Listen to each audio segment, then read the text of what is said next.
These girls had no idea their new teacher was a former boxing champion. When he went to collect their fees, not a single one showed him respect, and on the very first day, the art teacher humiliated him in front of everyone. But Dong-suk stayed calm. Then he noticed something strange. The art teacher was getting way too friendly with the pretty girls in school, and later that day Dong saw smoke coming from behind the building. He rushed over, but by the time he got there, those same girls had already finished smoking and beat him up. But it wasn't the beating that shook him, it was what he saw next. Something that made the ground slip from under his feet. Just days ago a girl from the school had gone missing, kidnapped, and now Dong had proof. It was this teacher behind it all. He found chats on the teacher's phone, messages from other girls too. One of them had just skipped school recently, but Dong had, so he called her immediately. Told her not to go on that date, because the man she was meeting was the same monster who kidnapped her friend. The teacher must have sensed something was wrong, because he drugged the girl before Dong could reach them. Dong was racing toward them in his car, but by the time he got close, the girl was already trapped. The teacher was about to do the same horrible thing he did to his last victim, but just then Dong arrived. When the teacher saw him, he started dragging the girl away. There was no time. Dong began smashing through the door,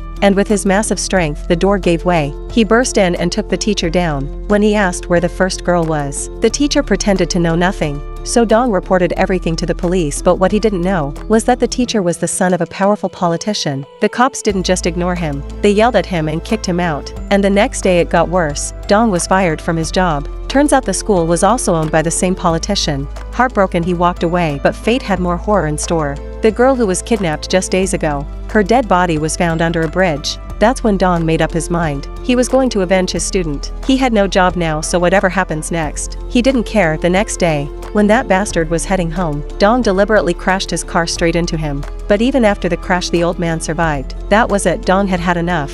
He decided this time he'd take matters into his own hands. And when the old man saw that beast of a boxer walking straight toward him, he pissed himself right there in the car.